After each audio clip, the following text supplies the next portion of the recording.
J'espère que tout va bien pour vous. J'espère que tout va bien pour vous et que vous êtes en bonne santé. Ces derniers jours, une forte vague d'émotions a envahi les réseaux sociaux en Algérie. Dans l'espace numérique du pays, que ce soit sur les plateformes sociales, la blogosphère ou la sphère web algérienne, une rumeur s'est diffusée très rapidement, annonçant la mort de Jamel Abbas à l'âge de 92 ans, alors qu'il se trouvait encore derrière les barreaux d'une prison. Cette annonce, largement relayée, a immédiatement provoqué une réaction intense parmi les internautes. Beaucoup d'Algériens ont exprimé une forme de compassion et d'humanité face à cette information. Et comme cela arrive souvent dans la vie publique du pays, la discussion s'est transformée en débat enflammé. Les controverses en Algérie sont rarement calmes et prennent presque toujours un ton passionné. Et cette fois encore, les échanges ont été particulièrement virulents. Cependant, au-delà de la simple polémique, un sentiment d'indignation s'est fait entendre avec force. De nombreux citoyens ont dénoncé une pratique qui semble s'être installée progressivement depuis la crise politique de 2019. Celle qui consiste à maintenir en prison des figures politiques ou publiques très âgées, parfois gravement malades, physiquement affaiblies et diminuées. Pour beaucoup d'observateurs, cette situation est choquante, car garder en détention des personnes à un âge aussi avancé, dans un état de santé fragile, peut transformer les conditions d'incarcération en véritable menace pour leur survie. Autrement dit, ces détentions prolongées peuvent devenir fatales et conduire, dans certains cas, à la mort même de ceux qui sont enfermés. Il y a eu plusieurs détenus qui sont morts dans les prisons algériennes. Le cas de Mouss Bamadi en 2020, l'ancien ministre. Le cas de Bouslama, l'ancien PDG du groupe Al récemment. Le cas de l'ancien directeur du stade du 5 juillet qui est mort récemment.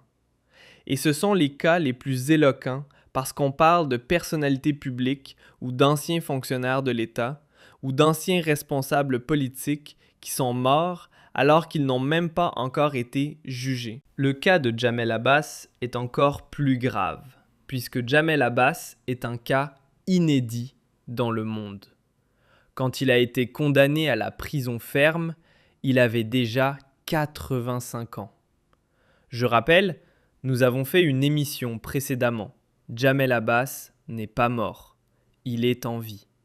Jamel Abbas a été remis en liberté depuis la fin du premier semestre, au début du deuxième semestre de l'année 2025.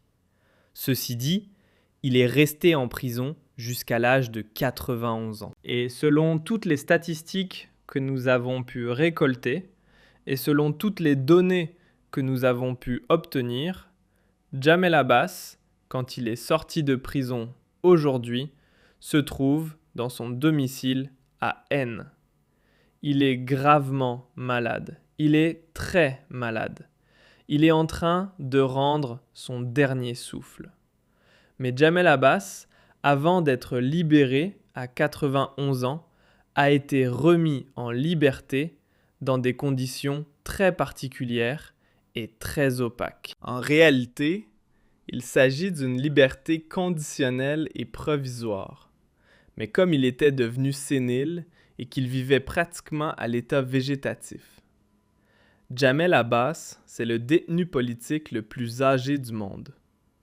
Jusque-là, les détenus très âgés connus dans le monde étaient surtout des criminels, des pédocriminels, des violeurs, des personnes accusées de crimes extrêmement graves, d'avoir tué ou violé. Oui, cela existe.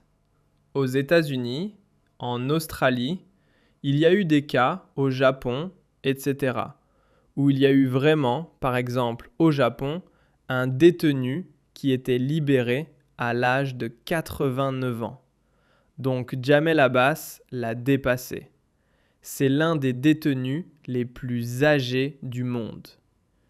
Iwa Akamada a longtemps été considéré comme le détenu le plus vieux condamné à mort. Il a été libéré par la suite, etc. il est décédé. Alors, il y a eu un détenu aux États-Unis qui est décédé à l'âge de 94 ans. C'était le plus vieux détenu aux États-Unis d'Amérique. Mais le cas de Jamel Abbas est un cas inédit.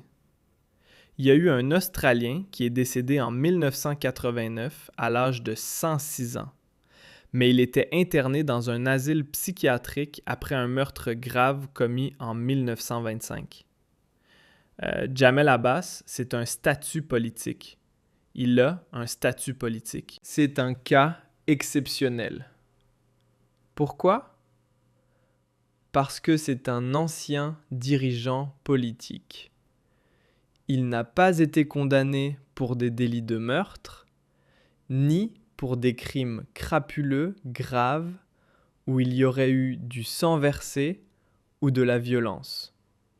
Non, ce sont des délits de détournement d'argent, de détournement de fonds publics, qui, d'ailleurs, ne représentent pas des sommes colossales. Il n'a pas été l'un des plus grands acteurs de la corruption dans l'histoire récente de l'Algérie. Et déjà, quand il a été condamné à la prison ferme, quand il a été incarcéré, il avait 85 ans en 2019. Cela fait plus de 6 ans. Et en 2022, quand il y a eu ses procès, en 2021 et 2022, il était déjà sénile. Quand il s'est présenté devant les juges, il était déjà sénile. C'est-à-dire qu'il ne disposait pas de toutes ses forces mentales entre 2021 et 2022. Ses condamnations définitives ont été prononcées en 2022, entre août et novembre 2022. Il était sénile. Donc c'est un cas exceptionnel pour un ancien dirigeant politique pour des crimes qui ne sont pas des crimes de sang. Ce ne sont pas des meurtres, ce ne sont pas des homicides. Mais on a condamné quelqu'un à la prison ferme pour ces raisons alors que sa santé est fragile. C'était un cas, du point de vue du droit et de la morale, c'est un scandale. Il faut savoir qu'il n'y a pas de loi. Il n'y a pas de loi en soi qui interdit effectivement l'emprisonnement des personnes très âgées, très malades. Il n'y a pas d'âge autorisé ou interdit pour la prison. Ceci dit, il y a ce que l'on appelle des principes de droit, qui sont par exemple la suspension d'une peine de prison pour des raisons de santé. Donc dans tous les pays civilisés et structurés, le Code de procédure pénale permet de suspendre l'exécution d'une peine de prison si le pronostic vital est engagé ou si l'état de santé est incompatible avec la détention. Dans le cas de Jamel Abbas, qui est sorti de prison 6 ans plus tard à l'âge de 91 ans, pratiquement à l'état végétatif. Aujourd'hui, il est mourant. Il n'est pas mort, mais il est mourant. Il est en train de rendre son dernier souffle. Son état de santé à 85 ans et quelques, puisqu'il était malade, gravement malade et diminué, était incompatible avec la détention. En France, par exemple, il y a une loi qui s'appelle la loi Kouchner, qui date de 2002, qui permet la suspension d'une peine d'emprisonnement pour les détenus dont l'état de santé est très grave, quel que soit le crime, sauf en cas de risque de récidive. Si c'est quelqu'un de très âgé, malade, et s'il n'y a pas de risque de récidive, il est libéré. Il ne fait pas de prison. En Europe, par exemple, il y a la Cour européenne des droits de l'homme qui considère que maintenir une personne très malade en prison sans soins adaptés peut constituer un traitement inhumain et dégradant. Or, en Algérie, quand on a un cancer, quand on est sénile, quand on a des maladies incurables, déjà, quand on est libre en Algérie, on n'est pas soigné, parce que le système de santé publique est catastrophique, il est chaotique. Alors, que dire quand on est prisonnier? Quand on est prisonnier, les prisons algériennes ne sont pas du tout équipées. Elles sont dépourvues de systèmes de soins. Elles sont inadaptées pour soigner des personnes très malades, très âgées. Donc, si l'on applique le principe de la Cour européenne des droits de l'homme, il s'agit d'un traitement inhumain. Maintenir en détention un homme âgé ou une femme âgée, un individu âgé et malade, gravement malade, c'est un traitement inhumain. Sur le plan du droit international, il y a des dispositions qui interdisent l'emprisonnement des détenus très âgés et gravement malades. Par exemple, la Déclaration universelle des droits de l'homme, dans son article 5, dit « Nul ne sera soumis à la torture ni à des peines ou des traitements cruels, inhumains ou dégradants. » Quand on emprisonne quelqu'un qui est sénile, qui est âgé de plus de 80 ans ou de plus de 70 ans, qui est cancéreux, qui est malade, c'est un traitement inhumain et dégradant. Ce n'est plus de la justice. Au sein des Nations Unies, il y a une règle qui s'appelle la règle de Mandela. Par exemple, les Nations Unies stipulent que les détenus doivent bénéficier de la même qualité de soins que celle disponible dans la société libre et qu'il faut assurer le transfert hospitalier si l'état de santé l'exige. Un détenu doit être transféré dans un hôpital civil. Le maintien en cellule d'un détenu âgé de plus de 80 ans ou de 91 ans est, normalement, contraire à toutes les règles de la jurisprudence internationale. Il y a une différence entre une condamnation judiciaire, un verdict de justice, une décision de justice et la torture ou l'atteinte à la dignité. Un détenu a une dignité. Il a un honneur. Encore une fois, le Comité des droits de l'homme de l'ONU aurait pu être saisi par les détenus politiques algériens. Pourquoi je parle de détenus politiques? Parce qu'ils ont été condamnés pour des motifs politiques. Jamel Abbas n'a pas été emprisonné parce que c'est un simple voleur. Il a d'abord été emprisonné et placé en détention provisoire avant même d'être jugé parce qu'il est ministre de l'époque de Bouteflika. Et pourquoi je parle de politique? Parce que les détentions et les conditions de détention étaient anormales et irrationnelles. Les procès n'étaient pas équitables. L'instruction judiciaire n'était pas rigoureuse, elle n'était pas sérieuse et la présomption d'innocence n'a pas été respectée. On a organisé des procès expéditifs et on a fait de ces personnages qui ont servi le régime de Bouteflika des boucs émissaires que l'on a sacrifiés sur l'autel de la vengeance pour calmer la colère populaire à l'époque de la crise politique et du mouvement du Hirak, et pour faire croire à la population algérienne que le nouveau système qui allait naître serait un système nettement plus propre et meilleur, et qu'il ne fallait pas le contester, puisque tous les problèmes de l'Algérie seraient la faute de l'ancien système, qui est le système de Bouteflika. On les a utilisés comme des boucs émissaires, ni plus ni moins. Et aujourd'hui, il n'y a pas que le cas de Jamel Abbas qui pose problème. Ahmed Ouyahia, l'ancien Premier ministre, est régulièrement dans les hôpitaux parce qu'il a un cancer depuis plusieurs jours. Il n'est plus en prison. Il n'est plus dans une cellule de prison. Il est dans une chambre d'hôpital. Ahmed Ouyahia, l'ancien Premier ministre, âgé aujourd'hui de 73 ans, est hospitalisé régulièrement. Au moment où j'enregistre cette émission, Ahmed Ouyahia est toujours hospitalisé. Abdelmalek Sellal, âgé de 77 ans, est lui aussi régulièrement hospitalisé. Youssef Yousfi, ministre de l'Énergie, a 84 ans. Maintenir tous ces gens-là en prison, cela n'a pas de sens. Encore une fois, ce n'est plus de la justice, ce n'est plus du droit, c'est un traitement inhumain et dégradant. Il est malade, il est âgé de 65 ans, il a aussi un cancer. Comment s'appelle-t-il ? Récemment, il a été aussi emprisonné. Il est très malade, il a un cancer, ils sont tous malades.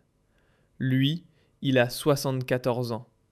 Mohamed Loukal, ancien ministre des Finances, a 75 ans. Quand on est aussi âgé, plus de 70 ou 75 ans, et quand on est cancéreux, quand on est malade, quand on est gravement malade, et quand on est placé encore en détention, est-ce que c'est normal ? Ce n'est pas normal. Est-ce que c'est de la justice ? Ce n'est pas de la justice, cela. Ce n'est pas du tout de la justice. C'est, encore une fois, de la cruauté. C'est de la cruauté. Youssef Yousfi, il a 84 ans. Il a été emprisonné alors qu'il était âgé de plus de 75 ans dans des affaires où sa culpabilité, en tant qu'ancien ministre de l'Industrie et premier ministre par intérim, n'a pas été documentée, n'a pas été prouvée. On mélange les erreurs de gestion avec des crimes de vol et de détournement. On mélange l'attribution d'avantages fiscaux et parafiscaux prévus par les lois en vigueur en Algérie avec le trafic d'influence, la corruption, les pots de vin, le favoritisme et le népotisme. Les dirigeants, qui sont tous malades, sont des Algériens comme nous. Ils ont d'abord servi l'État, ils ont servi l'Algérie, ils ont commis des erreurs. Mais aujourd'hui, leur état de santé et leur âge très avancé posent problème. Encore une fois, le droit international, la morale et l'éthique sont clairs sur ce point. Quand l'état de santé d'un individu et son âge très avancé sont incompatibles avec les conditions de détention, on doit le libérer. Maintenir un cancéreux en prison, c'est quoi ? Est-ce que c'est de la justice ? Maintenir un homme âgé qui souffre d'un cancer et de plusieurs autres maladies chroniques en prison, c'est de l'acharnement judiciaire. C'est de l'acharnement. Ce n'est plus de la justice, ce n'est plus de l'équité, c'est de la cruauté. Moi je le dis, des gens comme Ahmedou Yahya, Sellal, Bedoui ou Tayeb, malgré tout ce qu'on peut leur reprocher, il y avait d'autres manières. Il y avait d'autres peines alternatives. Il y avait d'autres possibilités de les punir. Il y avait d'autres méthodes de les sanctionner. Il y a le bracelet électronique. Il y a l'assignation à résidence surveillée. Il y a la confiscation des biens. Il y a les sanctions financières. Il y a aussi la honte publique. On pourrait les accabler publiquement et salir leur nom pour toujours. Mais les placer en détention alors qu'ils sont très âgés, qu'ils sont malades, que leur âge dépasse 70 ans. Aujourd'hui, la moyenne d'âge des prisonniers parmi ces anciens dirigeants algériens est de 75 ans, 74 ans. Ce sont des détenus politiques. À partir du moment où un individu est en prison, alors que légalement et moralement il ne devrait pas l'être, soit pour des raisons de santé, soit parce que son procès a été expéditif, soit parce que sa culpabilité n'a pas été démontrée avec exactitude, soit parce qu'il n'a pas eu droit à un procès équitable, ou parce qu'il est réellement en prison, Ahmed Ouyaya, Sellal, Bedoui et les autres, tous les anciens ministres de l'époque de Bouteflika, Zahalan, l'ancien wali d'Oran, qui a dirigé momentanément la campagne de Bouteflika. Il a aussi un cancer.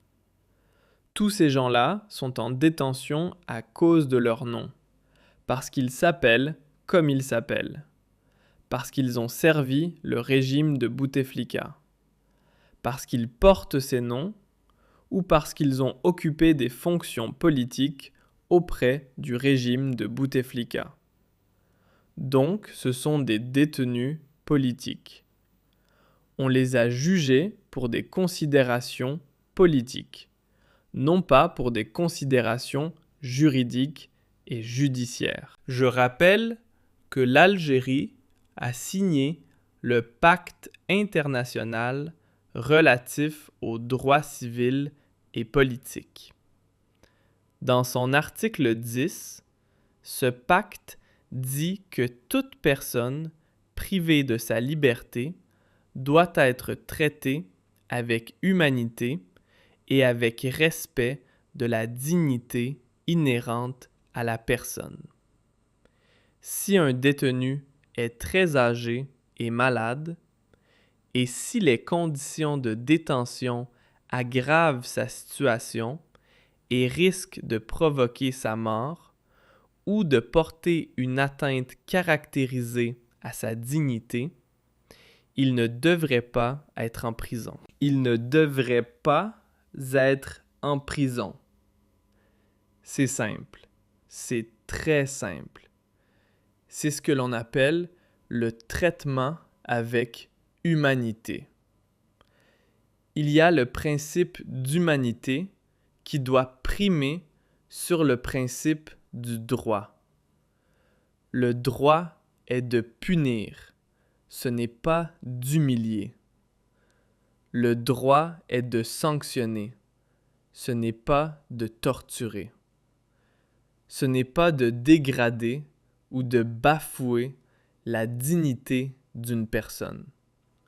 Cela, on doit le comprendre. Cela, on doit le savoir. Cela, on doit le saisir. À l'hôpital, plusieurs fois. À l'hôpital, plusieurs fois. À l'hôpital, plusieurs fois. Alors qu'il est âgé de plus de 70 ans. Tous ces gens-là sont victimes d'un acharnement. De l'acharnement d'un dirigeant qui s'appelle Abdelmadjid Tebboune, qui a réglé ses comptes personnels avec tous ses adversaires politiques, puisque tous ces gens-là ont un seul point commun. Ils ne sont pas tous voleurs. Ils ne sont pas tous corrompus. Ils ne sont pas tous des gens coupables de trafic d'influence ou de quoi que ce soit. Leur premier point commun, c'est qu'ils sont tous des adversaires de Tebboune. Ils ont tous eu, à un moment donné, un problème direct ou indirect avec Abdelmadjid Tebboune ou l'un des membres de son entourage. Et Abdelmadjid Tebboune s'est vengé en les maintenant en détention, en les emprisonnant, en leur refusant la grâce présidentielle alors qu'ils ont des motifs médicaux, ils ont des motifs de santé. Ils ont des considérations humanistes et humanitaires. Ils ne devraient pas être en prison. Leur place n'est pas en prison. Halte à la vengeance. Halte à l'acharnement. Halte à la cruauté. L'Algérie doit maintenant changer. Elle doit assumer sa responsabilité, puisque ces gens-là, qui vont mourir à cause de leurs très mauvaises conditions de détention et à cause des injustices qu'ils ont subies, ces morts seront des cas de conscience pour l'éternité. Monsieur